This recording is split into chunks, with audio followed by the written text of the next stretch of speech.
Ассалаумағалейкум қазақ елі, арнамызға қош келдіңіз. Жетісу облысында сарбаз қаза тапты. Марқұмның отбасы қаралы хабарды 21 желтоқсанда естіген. Әскерде 3 ай қызмет еткен сарбаз қайтыс болды. Қорғаныс министрлігі жас жігіттің менингиттен көз жұмды десе, туыстары оның ауырып өлгеніне сенбей отыр деп хабарлады Түркістан.кз Астана ТВ телеарнасына сілтеме жасап. Әмір Байтұрғанов әскерге 2023 жылдың күзінде шақырылған.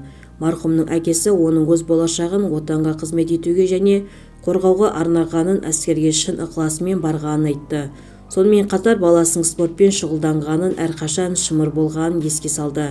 Марқұмның отбасы 21 желтоқсанда қаралы хабарды естіген. Түнгі сағат 3-те әскери бөлімнен қоңырау шалынды. Олар сіздің ұлыңыз есін жия алмай, ес-түссіз жатыр деп хабарлады. Олар менің бөлімге дереу келуімді сұрады. Сол күні таңғы сағат 6:30-да ұлым есін білмей қайтыс болды, дейді марқұмның әкесі Мұрат Байтұрғанов. Атыс дайындығы сабақтарынан кейін Әмірдің жағдайы нашарлай бастаған. Сол күні ол жоғары дене қызуымен ауруханаға түседі. Бір уақытта әскери бөлімдегілердің оның қызуын басқандай болғанымен, сарбаздың ауруы қайта асқынған.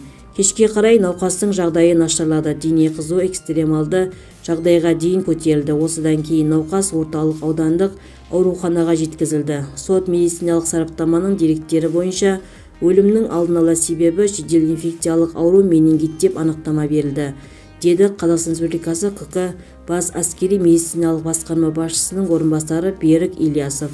Алайда марқұмның туыстары балаларының бұлай қайтыс болғанына сенбей отыр.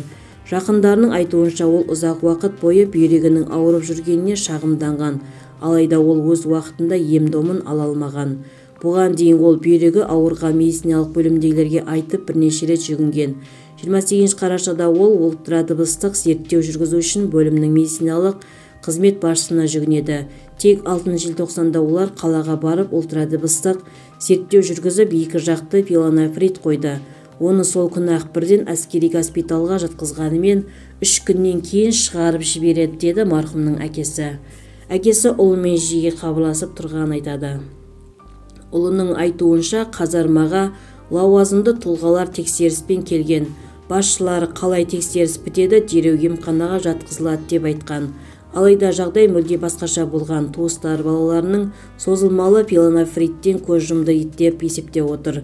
Десе де Қорғаныс министрлігі сарбаздың бүйрек ауруынан қайтыс болғанын жоққа шығарды. 5 желтоқсанда жасалған сот медициналық деректерге сәйкес және аурудың тарихын зерттей келе өлім себебі арасында еш байланыс жоқтығын көрсетеді, деді Берік Ильясов. Марқұмның әкесі бас прокуратураға тергеу барысын ерекше бақылауға алуды сұрап отыр. Толығырақ төмендегі сайтымыздан көре аласыздар. Егер де біздің видеоролик ұнаса, подписаться және бір ғана лайк түймесін басып кетулеріңізді сұраймыз.